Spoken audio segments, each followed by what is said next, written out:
Control volumes are a topic that are going to be reappearing quite often in chemical engineering, just because they are so useful in analyzing what exactly is going on in a system. Basically, instead of looking at a single particle, they're going to be analyzing a region of space and looking at how properties are changing within the region as they flow across it and their rate of change within it. I believe the derivation has already been completed in class to arrive at the Reynolds transport theorem for a property B. So there's three main parts to this equation. And this first part right here is the total change of B with time in the system.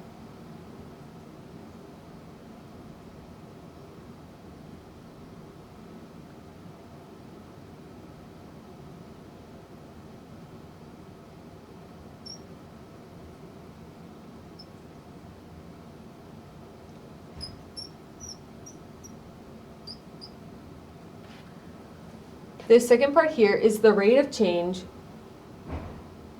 of B stored within the system.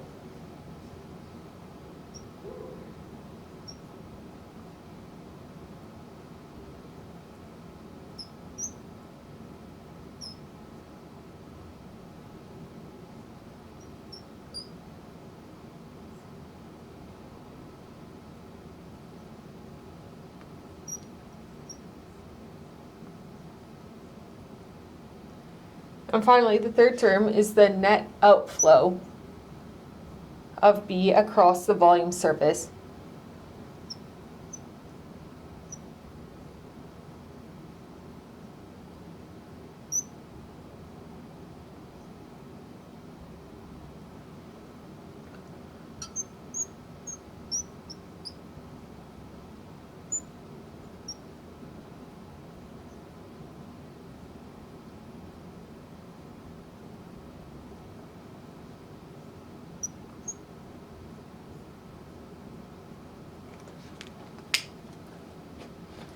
So what's important to note is that this is the total change of B in the volume. This part right here is the total change of it stored in the volume, and it's analyzed across the volume, the control volume. And this is the outflow across the surface, so it is a surface area integral. Now, before you can use the Reynolds transport theorem to analyze a problem, you're going to make a few substitutions for B and beta so that it can be used for mass or momentum. So when you're using the Reynolds transport theorem for mass questions, B becomes the property itself, so that's just m mass. Beta becomes 1, and velocity becomes the velocity vector dotted with the normal vector. For momentum, B becomes, again, just the property itself, so mass times velocity. Beta becomes just velocity. And this V velocity becomes, again, velocity dotted with the normal vector. And the reason this velocity right here, right there, is dotted with the normal vector is that so that when the property is flowing out of the volume, it has a negative sign, and when it's flowing into the volume, it's going to have a positive sign. So that just gives it a direction, and it will allow your equation to work properly.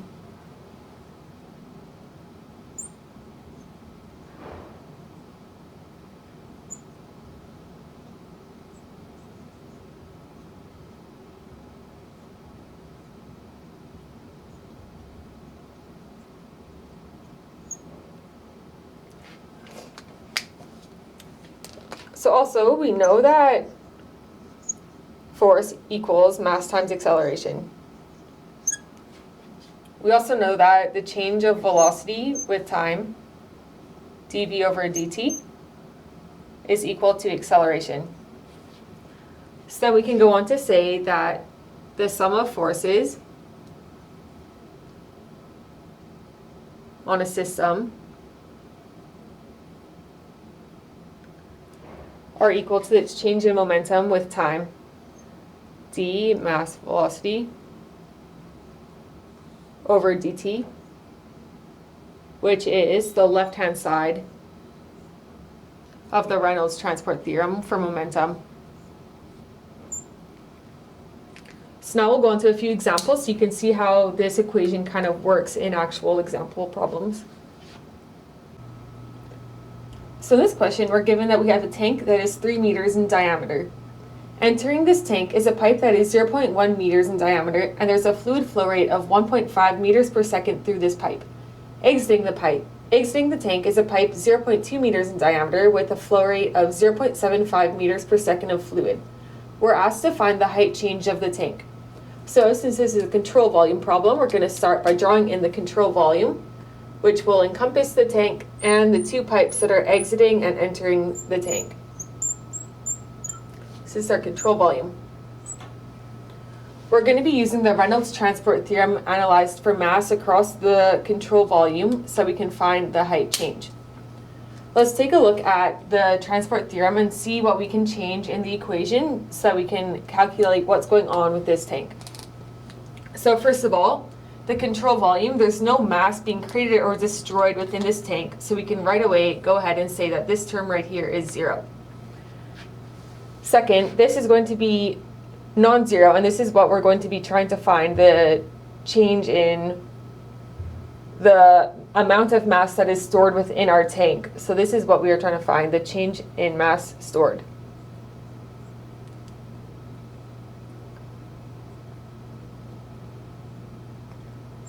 And it's going to be dependent on the amount of fluid that is entering and exiting the tank through these two pipes. So now we can go ahead, and this term right here can actually be substituted for something that's a bit more useful. So when you have a pipe and there's no fluid velocity profile within the pipe and it's all one constant fluid velocity, you can say that this term here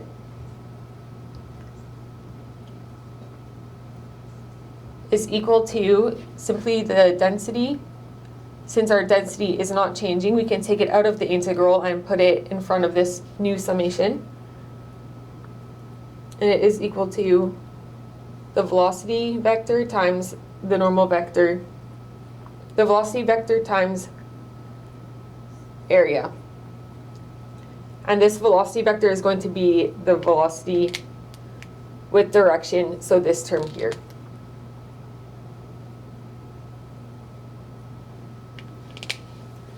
So now let's take a look at the two areas of the pipes that are exiting and entering the tank so we can know what their signs will be in the final summation. So here exiting, we have our normal vector, which points out. This is the normal vector. And our fluid velocity is also coming out, the velocity vector. So together, those two terms are going to be creating a positive term in our summation. On the other hand, up here we have, that's the surface. And so our normal vector is pointing outwards. And our velocity vector is pointing inwards. So the dot product of those two are going to be a negative term. So coming back to our equation, we're going to have the change of the mass stored in the system is equal to this negative summation times area. And from what we just found up here, we are going to be able to say that it is equal to the negative density times the negative of what's coming in, so velocity 1, area 1, plus the positive sign of the velocity 2 times area 2.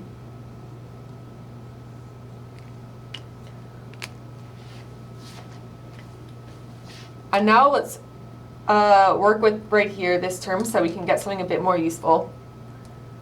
So the density is not changing, so we can come ahead and say density is equal to just simply the change in volume with the change in time is equal to the negative density times negative velocity 1, area 1, plus velocity 2, area 2. And density we can just get rid of because it's on both sides, so that makes it easier. So now we can actually solve for the change in volume with the change in time by simply just putting in all of the values that we have. So it's equal to negative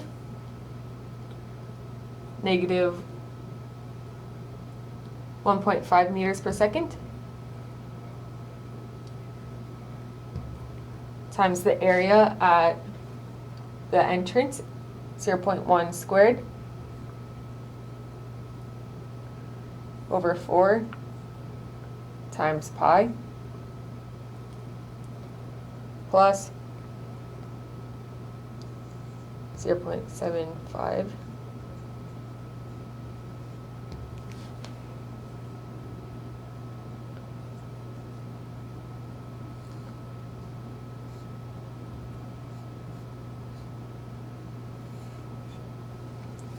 and this gives us a value of dV. I'm going to change colors. The change in volume with change in time in the tank is equal to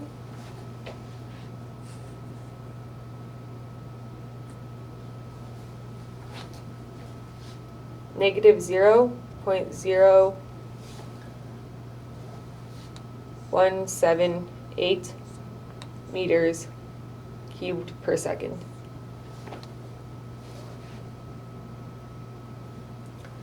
And now we can also say that the change of volume is equal to dV over dt is the area of the whole tank, so pi diameter squared times a quarter times the change in height with the change in time. And you'll see the change in height is what we were asked to find at the start, so now we can simply solve for the change in height with the change in time. Equals dV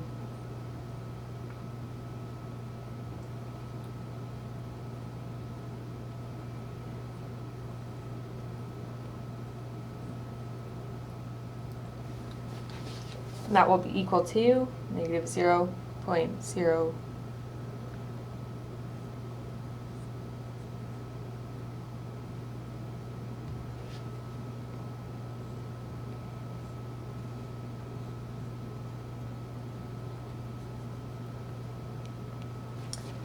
and solving for that, we get a final answer of the change in height with the change in time is equal to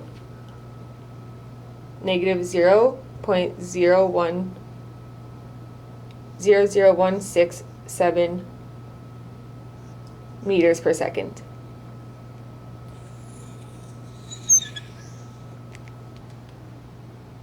So in this question, we're told that a horizontal conveyor belt moves at a speed of 0.9 meters per second.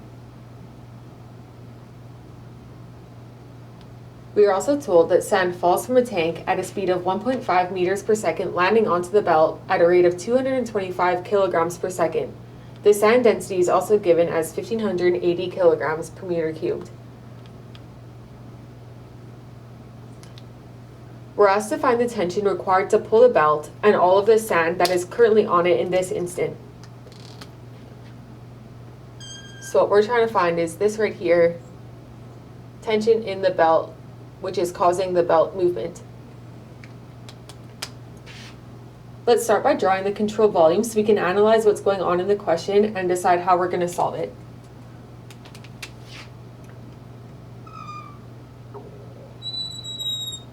We'll put this in as the control volume. Control volume.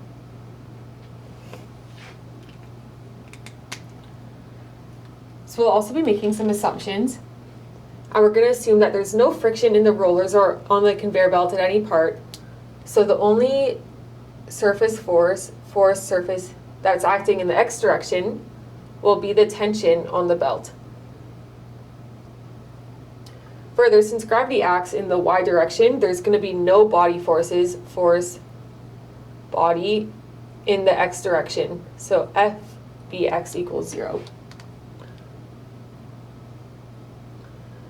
Additionally, we're going to say that there's uniform flow and that all of the sand on the belt is moving with the velocity of V belt 0.9 meters per second. So velocity sand equals velocity belt equals 0.9 meters per second. So the governing equation that we'll be using for this question is the Reynolds transport theorem analyzed for momentum.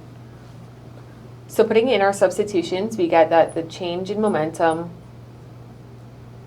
in the system is equal to the change in momentum stored in the system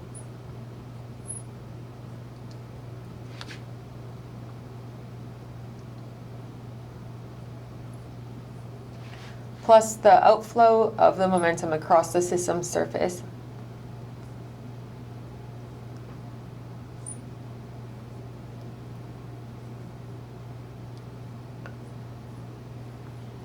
and that also can be said to be equal to the sum of the forces acting on the system.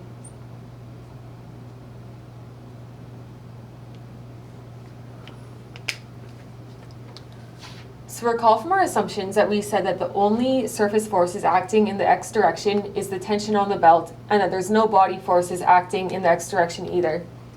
So if we analyze this equation only in the x direction, we can say that the tension of the belt is equal to this part right here. So the change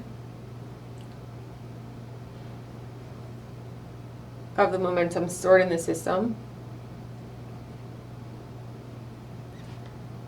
plus the outflow across the surface.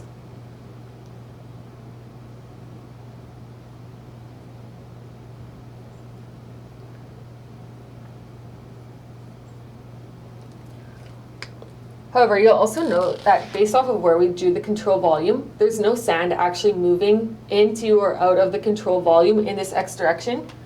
So this portion of our equation is equal to 0. The tension of the belt is simply equal to the change of momentum stored within the system with time.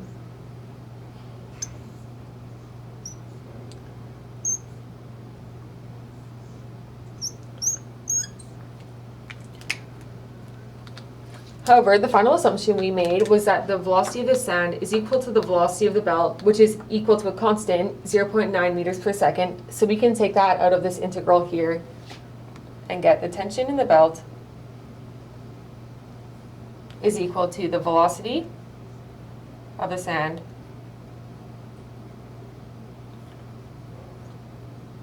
times this integral.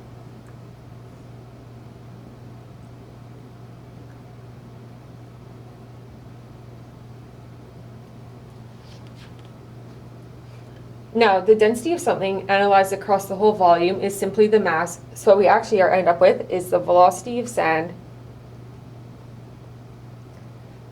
times the change of the mass of the sand with time. And we also are provided in the question that the rate of the change of the sand landing onto the belt is 225 kilograms per second. So we can put that into our equation right here. And we have now found all of the values we need to calculate the tension in the belt. So putting the values in, we find that the tension in the belt is equal to the velocity of the sand, 0.9 meters per second,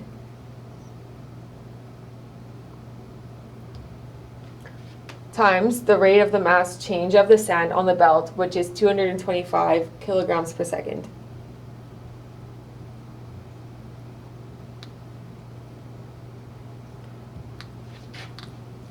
And these units can be changed by this factor